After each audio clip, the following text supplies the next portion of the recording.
Hello everyone, আজকে আমি এসেছি দেখো কৈপুলে, বারাসাতের মধ্যে একটা হিডেন প্লেস, যেটা আমি এর আগেও এসেছি, আজকেও এসেছি।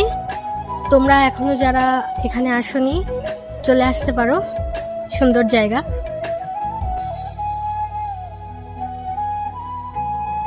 আজকের ওয়েদারটা খুব একটা ভালো ছিল না, মেঘলা করেছিল, কেননা তার আগের দিন রাত থেকে একদম দুপুর অবধি পুরো টানা বৃষ্টি হয়েছে। আর আমরা এখানে এসেছিলাম দুপুরবেলার পর। তারপর দেখো এখানে কিন্তু আমি একটু ঘুরে ঘুরে দেখছিলাম সব কিছু। এখানে কিন্তু মিডিল দিয়ে রাস্তা আছে আর দুদিকে আছে জল, মানে জলকার আছে এখানে। তোমরা যারা ঘুরতে পছন্দ করো আর যারা বিশেষ করে প্রকৃতি ভালোবাসো তারা এখানে অনায়াসে চলে আসো, খুবই ভালো লাগবে। এখানে কিন্তু গরমের বিকালে এত ভালো লাগে, এত সুন্দর হাওয়া হয়। এখানে কিন্তু অধিকাংশ দিনই প্রচণ্ড ভিড় থাকে, আজকে একটু কম ভিড় ছিল।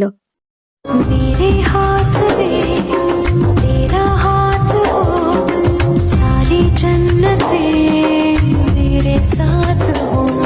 যদি লোকেশনটা তোমরা জানতে চাও অবশ্যই একটা কমেন্টস করো, আমি তোমাদের লোকেশনটা বলে দেব। এখান থেকে রাজারহাট নিউ টাউন কিন্তু বেশি দূর না। আর আজকের ওয়েদারটা ভালো ছিল না বলে আমরা দুজন বেশি দেরি করিনি, আস্তে আস্তে বাড়ির পথে রওনা দিচ্ছিলাম। চলো তোমাদের সঙ্গে নেক্সট ভিডিওতে দেখা হবে আবার।